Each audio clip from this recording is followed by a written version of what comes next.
Hello बच्चों, let's see the question.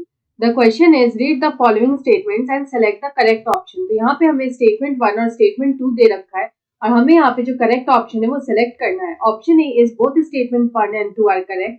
Option B is statement 1 is correct but statement 2 is incorrect. Option C is statement 1 is incorrect but statement 2 is correct. And option D is both statements 1 and 2 are incorrect. तो यहाँ पे अगर हम लोग statements को check करें तो हमारा जो यहाँ पे फर्स्ट स्टेटमेंट दे रखा है वो है कि many plants are propagated vegetatively even though they bear seeds. तो यहाँ पे जो हमारा फर्स्ट स्टेटमेंट है वो ट्रू है या फिर हम लोग बोल सकते हैं it is a correct statement. यहाँ पे जो वेजिटेटिव प्रोपगेशन होता है वो होता है इन प्लांट्स. तो यहाँ पे जो कई प्लांट्स होते हैं जिनमें already they are seed bearing plants still वो यहाँ पे वेजिटेटिव प्रोपगेशन करते हैं. वेजिटेटिव प्रोपगेशन जो होता है वो एक तरह का एसेक्सुअल रिप्रोडक्शन होता है. It is a type of asexual reproduction और ये होता है प्लांट्स में.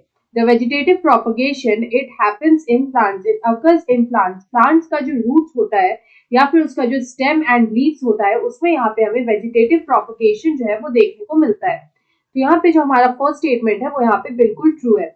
उसके बाद अगर हम लोग सेकंड स्टेटमेंट की बात करें तो उसमें लिखा है कि sweet potatoes multiply vegetatively by root tubers. तो यहाँ पे ये स्टेटमेंट भी हमारा ट्रू है. अगर हम लोग यहाँ पे स्वीट पोटैटो की बात करें तो स्वीट पोटैटो में यहाँ पे जो रूट ट्यूबर्स होते हैं, ये जो रूट ट्यूबर्स होते हैं ये यहाँ पे फ्लैशी रूट्स होते हैं. दीज आर फ्लैशी रूट्स और यहाँ पे ये पार्ट लेते हैं in vegetative reproduction.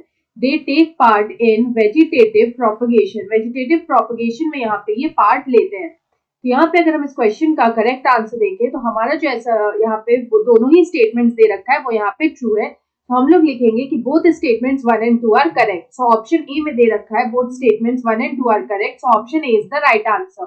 I hope you understood it well. Best of luck.